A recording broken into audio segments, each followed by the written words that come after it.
शब्दांनाही गोडी पडावी अशी गोड माणसं असतात. शब्दांनाही गोडी पडावी अशी गोड माणसं असतात. केवढं मोठं भाग्य असतं जेव्हा ती माणसं आपली असतात. सन्मान्य व्यासपीठावरील मान्यवर व माझ्या मित्रमैत्रिणींनो, प्रथम सर्वांचे मी अभिवादन करते. आपण ज्या मातीत जन्माला आलो त्याच मातीत मुख्य जनावरांना पाणी पाजणारे संत नामदेव महाराज याच मातीतले. वृक्षावलींना सगळे सोयरे मानून रंजल्या गांजल्यांना आपलंसं म्हणणारे संत तुकाराम महाराज याच मातीतले. आणि सतत स्वच्छतेचे धडे देणारे संत गाडगे बाबा देखील याच मातीतले. ज्या थोर महात्म्यांनी हे विदारण सत्य जाणलं, त्यांनी लोकांना एकत्र करून मानव धर्माची साथ घातली. संत ज्ञानेश्वरांनी प्रथम परंपरा सुरू केली. त्यांनी लोकांना एकत्र करून पटवून दिलं की मानवाच्या जाती जरीही अनेक असल्या तरीही मानव धर्म हा एकमेव धर्म आहे. आणि त्यांचीच प्रथा पुढे चालवत असताना संत बहिणाबाई माणसातील स्वार्थी आणि लोभसपणा पाहून म्हणतात, मानसा मानसा तुझी नियत रे बेकार, मानसा मानसा तुझी नियत रे बेकार, तुझ्याहूनही बरं गोठ्यातलं जनावर, तुझ्याहूनही बरं गोठ्यातलं जनावर. याच बहिणाबाईंच्या काव्यपंक्तींचा संदर्भ घेऊन मी कुमारी श्रद्धा गणेश मेश्राम वर्ग 10वा आपल्या समोर विषय मांडते, मानसा मानसा कधी होशील माणूस. मित्रांनो, जगणं इतकं सुंदर आहे, अनुभव तुम्हास येत जाईल. प्रयत्न करायला विसरू नका, मार्ग तुम्हाला सापडत जाईल. जीवन हे एक रंगभूमी आहे. जीवन म्हणजे दोन घडींचा डाव, जीवन म्हणजे संघर्ष. जीवनाच्या अशा कितीतरी व्याख्या थोर पुरुषांनी मांडल्या. जीवन हा एक अनुभव प्रवाह आहे. प्रत्येक व्यक्तीचे जीवनाविषयीचे मत हे त्याच्या अनुभवांवर अवलंबून असते. एवढ्याशा आयुष्यात खूप काही हवं असतं, एवढ्याशा आयुष्यात खूप काही हवं असतं, पण जे हवं असतं तेच मिळत नसतं. हवं असतं ते मिळालं तरी खूप काही कमी असतं, कारण चांदण्यांनीही भरून सुद्धा आपले आभार मात्र हे काम असतं.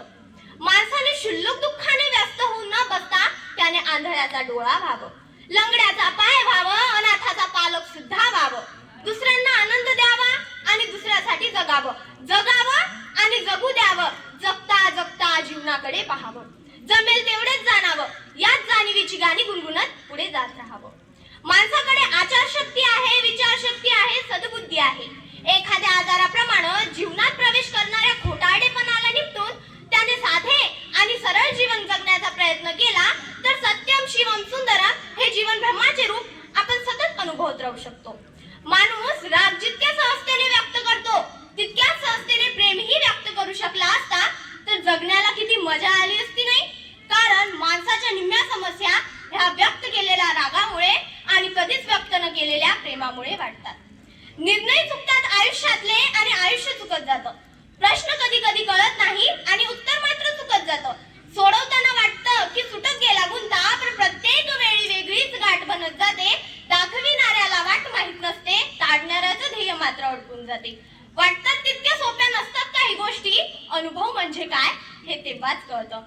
खरं तर माणूस खऱ्या अर्थाने माणूस केव्हा बनू शकेल तर असे मित्र बनवा जे कधीच साथ सोडणार नाही, असे प्रेम करा ज्यात स्वार्थ असणार नाही, असे हृदय बनवा ज्याला तळा जाणार नाही, असे हास्य करा ज्यात रहस्य असणार नाही, असा स्पर्श करा ज्याने जखम होणार नाही आणि असे मित्र बनवा जे वेळेला तुमची सावली आणि वेळेला तुमचा आरसा बनून राहतील. कारण सावली कधी साथ सोडत नाही आणि आरसा कधी खोटं बोलत नाही. माणसाविषयी बोलताना व काळे म्हणतात की कोणी कसं दिसावं यापेक्षा कोणी कसं असावं याला जास्त महत्व आहे. हे शक्य नसेल तर कोणी कसं नसावं याला तरी नक्कीच महत्व आहे. स्वप्न पूर्ण झालं नाही म्हणून रडायचं नसतं, रंग उडाले म्हणून चित्र फाडायचं नसतं. फक्त लक्षात ठेवायचं असतं की सगळंच काही आपलं नसतं. कदाचित आपल्या दुःखात दुसऱ्याचं सुख असतं. हव्या असलेल्या सगळ्याच गोष्टी माणसाला मिळत नाही, पण नको असलेल्याच गोष्टी माणसाला का हव्या असतात याचं उत्तर सुरेश भटांनी अगदी छान सांगितलंय. आयुष्य छान आहे, थोडं लहान आहे, रडतोस काय वेड्या, लढण्यात शान आहे, काट्यातही फुलांची झुलती कमान आहे, उचलून घ्यावं तेच दुनिया दुकान आहे, आणि जगणं निरंतर म्हणतो तो बेईमान आहे.